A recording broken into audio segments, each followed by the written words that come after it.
Assalamualaikum dan salam sehati sejiwa. Pencegahan jenayah memerlukan komitmen semua pihak termasuk agensi kerajaan, badan bukan kerajaan, institusi pendidikan dan ibu bapa. Menteri Muda Perancangan Sumber Dato' Haji Naruddin Majais berkata jenayah hari ini sangat kompleks dan memerlukan perhatian yang jitu. Justru katanya ia perlu dibendung di peringkat awal melalui didikan dan bimbingan ibu bapa bagi membolehkan generasi yang dilahirkan nanti mempunyai sasiah yang cemerlang dan ini sekaligus dapat membendung aktiviti jenayah terus berleluasa. Datuk Naruddin Majais memberitahu demikian pada majlis perasmian program Mesej dari Penjara peringkat Penjara Negeri Sarawak di Sibu. Beliau juga berharap masyarakat sekeliling lebih peka dengan bekas penghuni penjara termasuk mengikis stigma negatif selain memberi sokongan kepada mereka untuk kembali kepada masyarakat. Mengenai kadar kemasukan berulang penghuni ke penjara atau residivis, beliau memberitahu hanya 8.7% pada 2015. Ini adalah hasil keberkesanan program-program pemulihan yang dilaksanakan oleh Jabatan Penjara.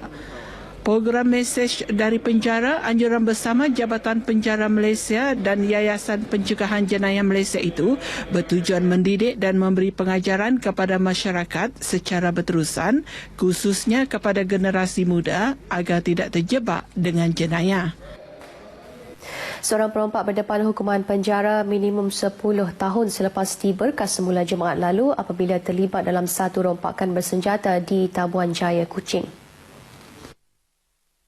Menurut Ketua Polis Daerah Kuching, ACP Abang Ahmad Abang Julai, dalam kejadian sekitar pukul 9 malam itu, suspek yang berumur 29 tahun didakwa telah mengugut mangsa menggunakan sebilah senjata tajam. Beliau yang bertindak sendirian telah memecah masuk rumah itu dan mencuri seunit komputer riba dan seunit telefon bimbit sebelum melarikan diri. Suspek ditangkap semula di Jalan Chong Kyun Kong kurang sejam laporan difailkan. ACP Abang Ahmad yang dihubungi pemberita RTM mengesahkan insiden tersebut.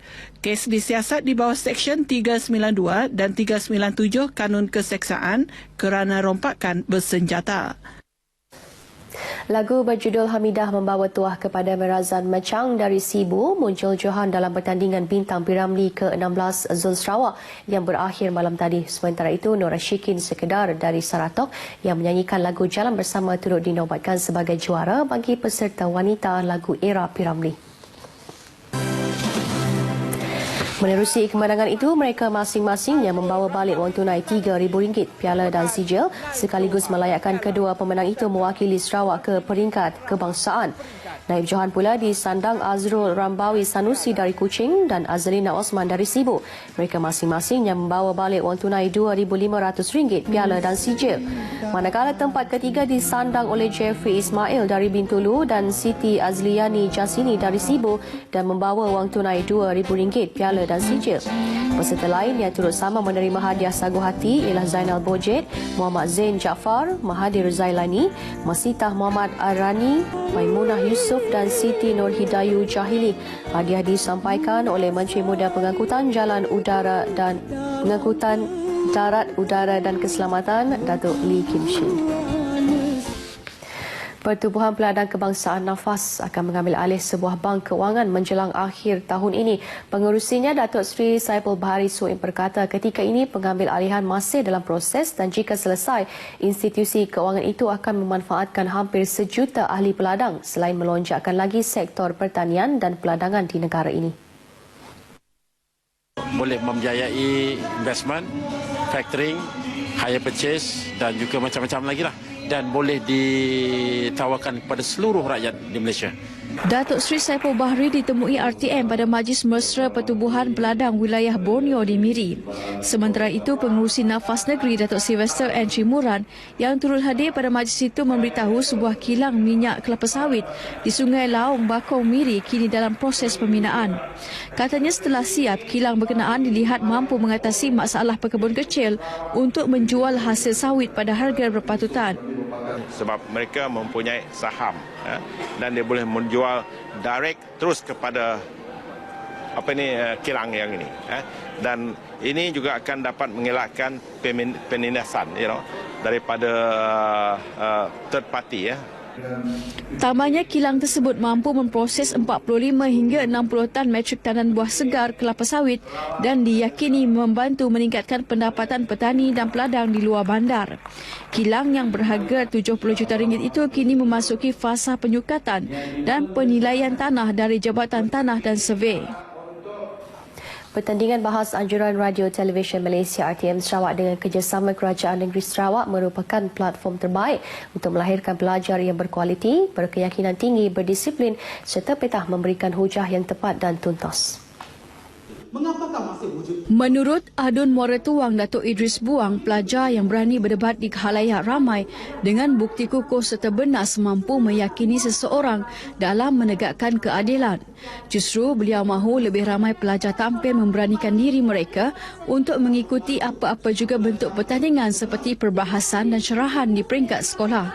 Datuk Idris Buang berkata demikian ketika menyaksikan pertandingan akhir bahas Piala Ketua Menteri Sarawak peringkat zon Kuching dan Semerahan. Pada pertandingan itu, SMK Tunku Abdul Rahman, SMK Matang Hilir dan SMK Muara Tuang masing-masingnya muncul johan. Mereka membawa pulang wang tunai RM1,500, piala dan sijil.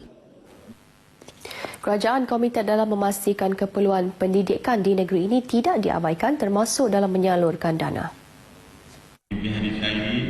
Menurut Menteri Muda Penyelidikan Sains dan Bioteknologi Dr. Anwar Rapai, banyak kes yang dilaporkan mengenai keadaan sekolah di negeri ini yang uzur dan memerlukan perhatian segera, termasuk kes melibatkan sebuah sekolah yang runtuh ke dalam sungai beberapa bulan lepas.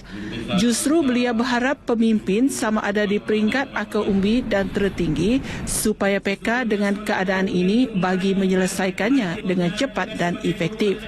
Dr. Anwar berucap pada majlis sambutan Hari Guru peringkat daerah Sibu di sebuah hotel terkemuka di Sibu. Dalam pada itu, beliau turut berharap para guru lebih fokus dengan proses pembelajaran dan bukannya dibebani dengan tugas-tugas yang lain yang boleh mengganggu tugas hakiki. Hampir 1,000 orang guru dari lebih 100 sebuah sekolah rendah dan menengah di Sibu menghadiri program tersebut. Masyarakat di Miri diseru supaya bersama-sama memelihara khazanah alam bagi tatapan generasi akan datang. Ahli Dewan Undangan Negeri Piasau Datuk Sebastian Ting berkata usaha melindungi, memelihara dan memulihara alam semula jadi bukan sahaja menyegarkan persekitaran tetapi mengurangkan pemanasan global. Selain itu, katanya kawasan hijau yang cantik seperti Kem Piasau boleh dijadikan lokasi pelancongan dan pusat riadah penduduk. Beliau berucap melancarkan majlis penanaman pokok di kawasan Kem Piasau Miri. Sebanyak 100 anak benih pokok Takoma, Tanjung Pokok, Foxtail Palm ditanam di sepanjang kem semula jadi Piasau. Pustaka Negeri Sarawak bersama Pusat Penyelidikan Lincoln di Kedutaan Amerika Syarikat semalam menganjurkan Karnival Sudut Lincoln di Pustaka Negeri di Kuching. Program bertujuan untuk mempamer koleksi-koleksi sudut Lincoln selain mempromosi kehadiran makerspaces. Menurut Ketua Bahagian Perkhidmatan Maklumat yang juga pengarah sudut Lincoln Sarawak, Razak Ramili, Makerspaces menyediakan platform kepada orang ramai untuk belajar melalui konsep Do It Yourself atau DIY. Tahun ini kita lebih ke arah kepada program-program yang menggalakkan masyarakat kita, terutama golongan remaja berinovasi, dapat mereka cipta sesuatu. That's why kita namakan program ini DIY lah. Pengunjung yang ditemui pula memberitahu karnival ini memberi manfaat kepada pelbagai lapisan masyarakat. They make the use of the blend because this Okeo Charles, their blend and their hand is too slow. Yang beri pendedahan apa yang ada. Contohnya nak robotik tu kan. Tok kami rasa robotik yang local made yang murah. Bila murah ya, dia easy accessible lah. Jadi bila di tempat di Pustaka Negeri dan Pustaka Negeri beri akses secara percuma, jadi beri orang ramai peluang untuk melihat lebih dekat lagi. Program pecah tabung dan peraduan mewarna Bank Rakyat yang berlangsung di Miri mendapat sambutan yang menggalakkan daripada lebih 1,000 orang kanak-kanak dan masyarakat setempat. Naib Presiden Pembiayaan Runcit Bank Rakyat Saifuddin Abdullah berkata program yang dijalankan serentak di 18 lokasi di seluruh negara itu merupakan salah satu program kempen ceria beraya. Program itu katanya secara tidak langsung mampu mendekatkan para ibu bapa, guru-guru dan murid untuk melanggan perkhidmatan Bank Rakyat termasuk simpanan iNuri Bank Rakyat. Pelbagai pertandingan diadakan pada program itu yang menawarkan pelbagai hadiah kepada para pengunjung. Seterusnya kita beralih ke segmen agenda hari ini.